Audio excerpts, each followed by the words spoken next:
Hello, we continue to sketch the graph of functions. Let's look at the function x squared minus 1 over x squared minus 4, and then this is a rational function. Immediately you can say that domain of this function is all real numbers except minus 2 and plus 2, and vertical asymptotes are minus 2 and 2, you see here.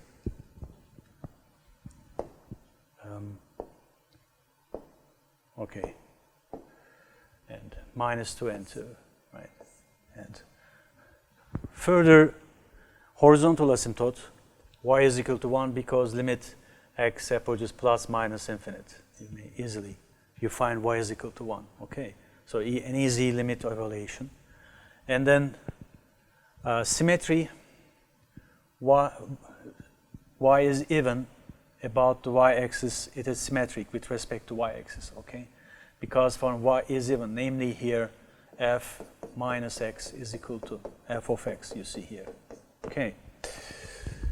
And intercepts with the common points with the coordinate axis, you know, for 1 over 4, for instance, with the y-axis, you see here.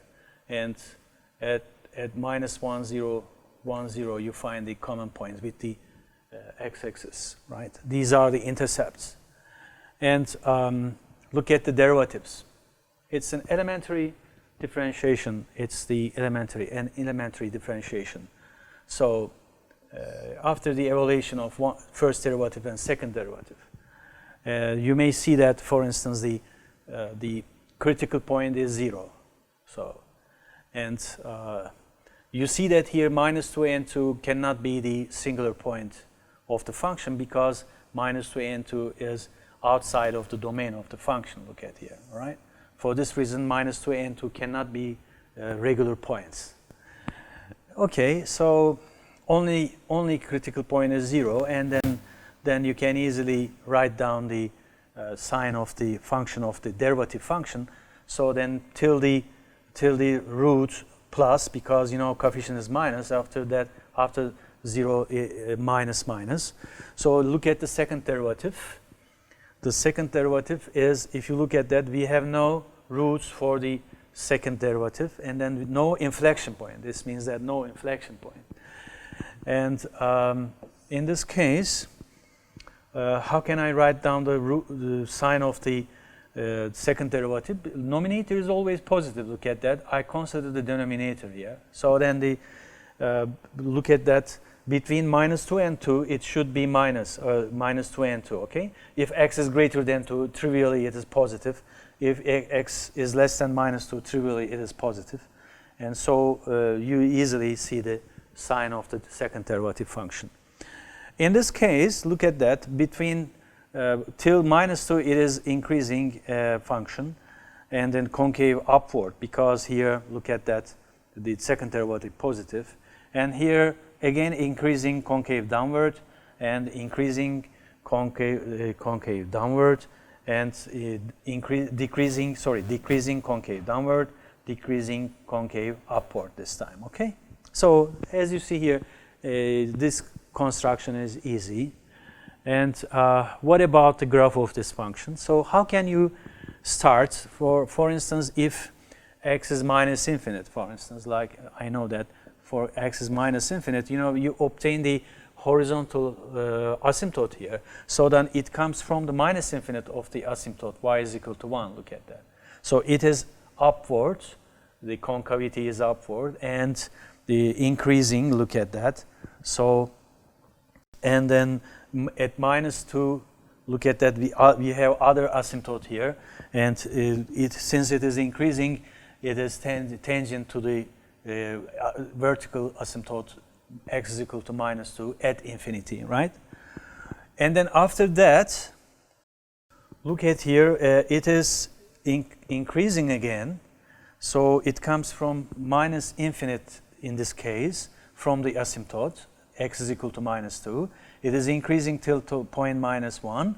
And at the point 1 over 4, we have the, 0, 1 over 4, we have the critical point. It is local maximum point. You see here, this should be the local maximum.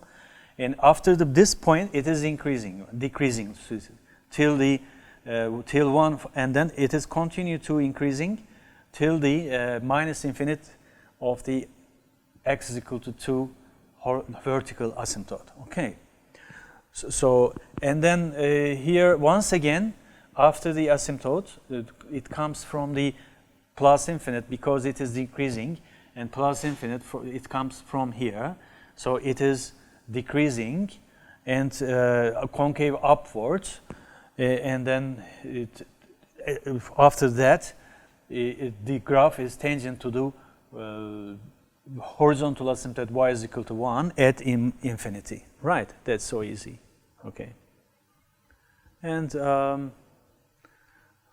this time we have x e to the minus x squared over 2. Let us discuss that one. And you can easily find the derivatives of the function y prime and y2 prime as you see here. An elementary operation for that one. And of course domain all real numbers, because you know it is in fact x over, look at that, e to the x squared over 2. But e to the x squared over 2 is an exponential function, always different from 0. And hence x is all the polynomial function, and it is defined everywhere, right? And then for this reason, the domain of this function, all real numbers. You can find the horizontal asymptote. For instance, if for instance you say t is equal to x squared over 2, and then x e to the minus x squared over 2 should be root of 2 times t e to the minus t, right? Because x is equal to 2 times root of 2t, right? From this equality, all right? And then as t approaches infinite, and of course this approaches 0, and hence and then maybe you can say that t approaches infinite if and only if x approaches plus minus infinite, okay? So since it is equivalent, you may write down that one, and hence horizontal asymptote is 0, right? Y is equal to 0 for this reason. And symmetry with about the origin, look at here, this is the odd function, and if you put here for instance f minus x is equal to f minus f of x. For this reason, this is odd function, and this graph is symmetric with respect to origin, right? The only intersection points with the coordinate x is the origin, if you put 0, because since the exponential function always different from 0, x is equal to y is equal to 0, and hence the only intercept is the origin. Critical points, x is plus minus 1 critical point, and the corresponding values under function, you know, plus minus 1 over root of e, and this is approximately plus minus 0.61, you can write. So, and the second derivative, look at the second derivative, maybe we have inflection points at x is equal to 0, look at here, for instance, and x is equal to plus minus square root of 3. They are the roots of second derivative, and they are the inflection points, right? So, and then corresponding values you can write here, the approximately for 1 plus minus 1.73, you know, and the corresponding value under function 0.39. Okay. And here you have the table for the graph. So the critical points minus 1, 1, 1, and 1. And in this case, look at the formulation for the first derivative. Roots minus 1, 1, 1. So then the plus infinite between the roots, and outside minus. And look at the second derivative this time. The second derivative, look at here, second derivative. And we have 3 roots, minus 3, and 0, and plus 3. So you can easily write down the sign minus, plus, plus, minus, minus, plus, minus, plus, minus, plus, okay. If you can see that one, of course, you can check separately a small, you can construct a small table to consider the sign of the second derivative. Okay. So in this case, here look at that. The second derivative changes its sign at the point minus square root of 3, and then here we have inflection point. Change it. Look at here. Second, for test for the inflection points, you can see it. Okay. So then at this point, look at the derivative changes its sign from minus to plus. We have minimum point. Here again, inflection point. Here the local maximum point, and again here inflection point. Right. In this case, look at the graph of it. Indeed, for instance, y is equal to 0 is namely the x-axis. Okay, y is equal to 0. It is the x-axis here. The x-axis. This is the asymptote, right? The x-axis is the asymptote, and if you put, for instance, minus infinity here. So in this case, look at that, and then for minus infinite, you see that here we have t, the function approaches 0, right? So then it comes from here, minus infinite of the asymptote. It comes from here, but it is decreasing. Look at that here. It is decreasing and concave downward, and at this point we have the inflection point. After this point, the function will be concave upward. And then here we have a local minimum point here at that point. And after this point, it is decreasing till the origin. So origin is also the inflection point. We have an inflection point. After that one, look at that concave downward, okay? And increasing till the point 1. And 1 is also local maximum, you see here. And after the local maximum, it is decreasing. And again, this point is also the inflection point, and then it is the concave downward from the local maximum point to the inflection point, and then concave upward, and it look at that, it is the graph is tangent to the horizontal asymptote x-axis at infinity, right? So then it's easy, you see it. This time look at the graph of the function x minus 1 to the 2 over 3, right? What is the domain of this function? Of course, all real numbers, because you know that domain of all real numbers is the domain of this function. So, and you easily see it. So, because you get the square, and then no problem. So, and then you may easily you may easily take the derivatives, first derivative and second derivative, as you see here. So, and then in this case, what about the asymptotes? And then asymptotes, we have no asymptotes, right? Because we have no, it's not a rational function, first of all, and then no asymptotes. You cannot find slant asymptote or a horizontal asymptote or vertical asymptote, okay? Because x approaches plus minus infinite, f of x grows, okay, grows. And it is an even function, because if you put x minus x for x, you obtain again its function of itself, of the function, and f is, since f is an even function, it is symmetric with respect to y-axis, okay. Common points are easy, so if you put x is equal to 0, you look at that. You find 1, and furthermore, if you put, for instance, 4y is equal to 0 and plus minus 1, okay? And these are the intercepts, the common points with the coordinate axis. And critical points, look at the root of derivative, for instance. At the point 0, 0 is the critical point. Look at denominator. At the point 1 and minus 1, the derivative does not exist. And since the minus 1 and 1 are in the domain of the function, these are the singular points, okay? At the point, we have the singular points, right? And this time look at the roots of second derivative. At the point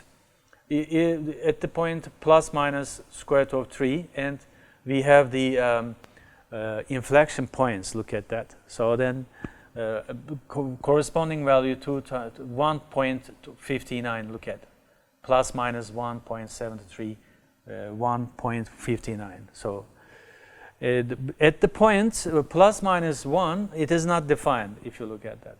So at the point plus minus 1. It is not defined. So. Okay, in this case, look at that. The variables, the values of x, square root of minus root of 3, minus 1, 0, 1, root of 3. So you know that the critical point is 0 and singular point plus minus 1. If you write down minus 1, 0, 1, this is the singular point, this is the critical point, singular points, and then you may easily write that you starting with minus, plus, and so on. Okay, so you can do this. And the second derivative has the roots plus minus the root of 3, and in this case, look at that. Between, you see that here minus, but outside plus.